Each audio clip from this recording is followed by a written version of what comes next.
Wild Talents, by Charles Hoyfort, Chapter 16c. There is, upon this earth, today, at least one artist. Professor Albert Einstein put together, into what he called one organic whole, such a diversity of elements as electromagnetic waves and irregularities in the motions of the planet Mercury, the fall of a stone from a train to an embankment, the geometry of hyperspace, and accelerated coordinate systems, and Lorentz transformations, and the displacement of stars during eclipses, and the exploitation of everything by something, or, more or less remotely, by everything else. The need of astronomers for Einsteinism, because it was so encouragingly unintelligible, whereas schoolboys were beginning to pick Newtonism to pieces, and in the year 1918 it was announced that the useful Einstein had predicted displacements of stars, according to his theory, and that his predictions had been confirmed.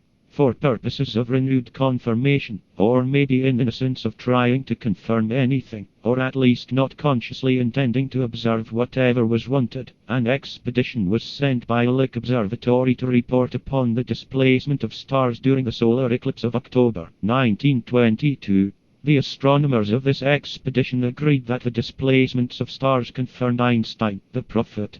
Einstein was said to be useful, and, in California, school children, dressed in white, sang on to him kindred unintelligibilities. In New York, mounted policemen roughly held back crowds from him, just as he, to make his system of thoughts, had clubbed many astronomical data into insensibility. He had taken into his system of thoughts irregularities of the planet Mercury, but had left out irregularities of the planet Venus. Crowds took him into their holiday making, but omitted asking what it was all about.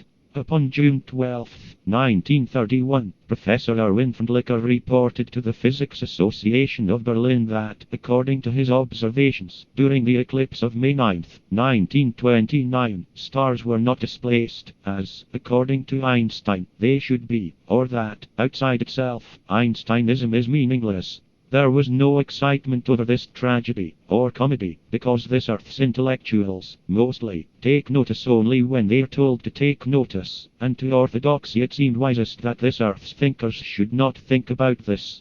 Professor von Licker explained the astronomers of the Lick expedition, quite as I explain all astronomers. He gave his opinion that they had confirmed Einstein because they had left out of consideration observations that did not fit in with the results that they wanted to obtain. If there be much more of such agreements with me, I shall have to hunt me some new heresies. For an account of Professor von Licker's report, see the New York Herald Tribune, June 14, 1931. Outside itself Einsteinism has no meaning.